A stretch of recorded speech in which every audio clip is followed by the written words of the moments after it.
गण गणपते नमः। जय माँ लक्ष्मी। दोस्तों, आज से हम आरंभ करते हैं कार्तिक महामात्य।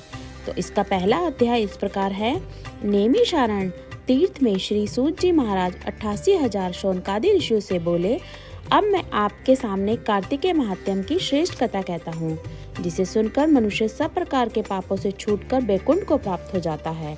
सूत जी ने कहा, श्री कृष्ण जी से आज्ञा लेकर नारद जी के चले जाने पर सत्यभामा प्रसन्न होकर श्री कृष्ण से बोली, हे नाथ, मेरा जीवन सफल हो गया।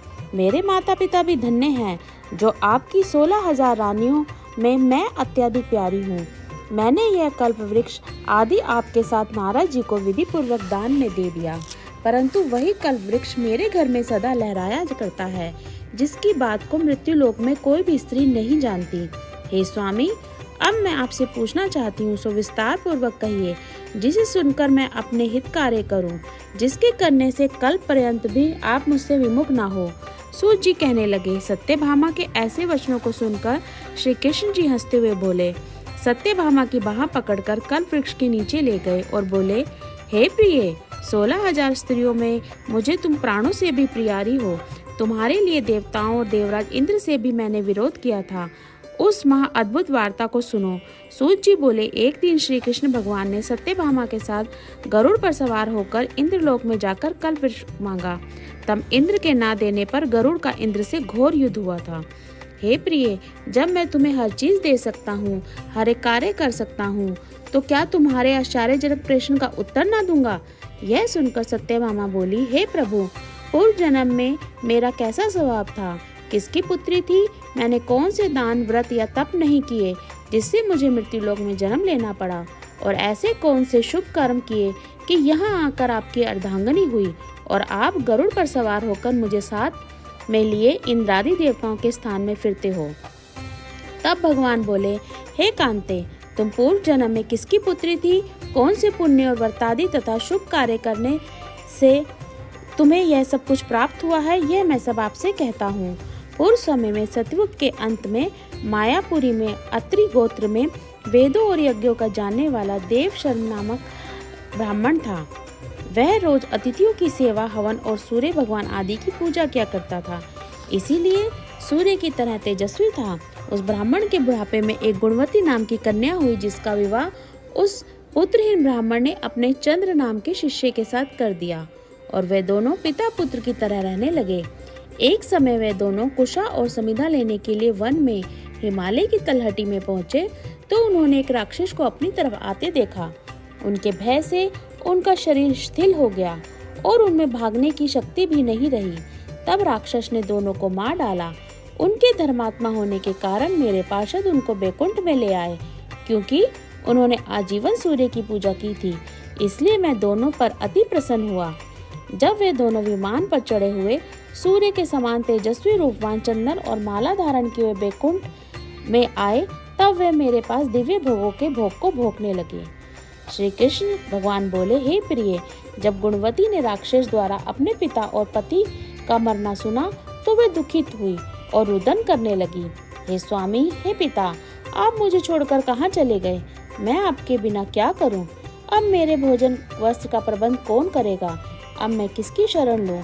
मैं विधवा हो गई हूँ। विधाता का मेरे ऊपर कोप हुआ है। मैं कैसे जीऊं? श्री कृष्ण जी बोले, कुकरी के समान विलाप करती हुई, हवा से हिलते हुए केले के पत्ते की तरह कांपती हुई वह पृथ्वी पर गिर पड़ी। थोड़ी देर में सावधान होने पर फिर विलाप करने लगी और शोक समुद्र में डूब गई।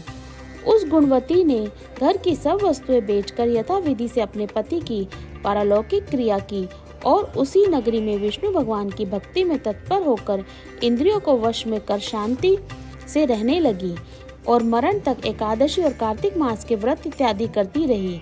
हे प्रिय, यह दोनों व्रत मुझे अत्यंत प्यारे हैं, जिसके करने से भोग और मोक्ष की प्राप्ति होती है, पुत्र और संपत्ति मिलती है।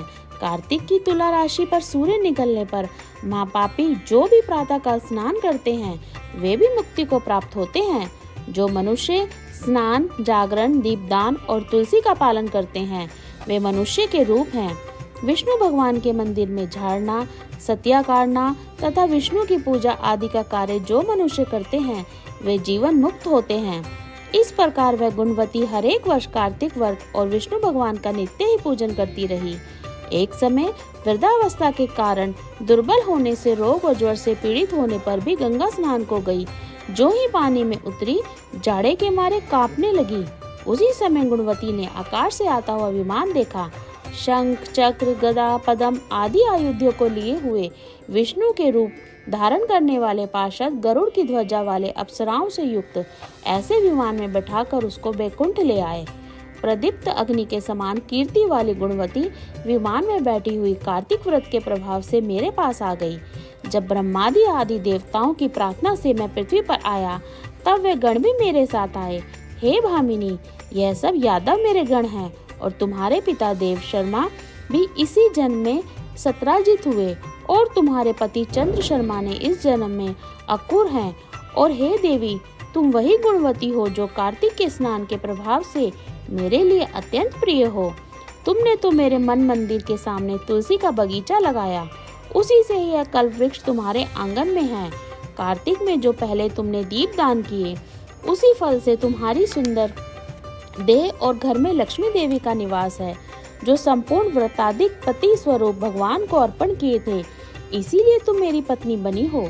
और तुमने जन्म मृत्यु का जो कार्तिक व्रत उपवास किया है, इससे तुम्हारा वियोग मुझसे कदापि नहीं होता। इसी प्रकार कार्तिक में व्रत करने वाले तुम्हारे समान मेरे प्रिय होंगे। सूत जी बोले, सत्यभामा जी अपने पूर्व जन्म का सवाल जानकर बड़ी प्रसन्न हुई। यहीं पर कार्तिक माध्यम का महत्व संपूर्ण होता है। अगले वीडियो में मैं आपको इसके अगले अध्याय के बारे में बताऊंगी।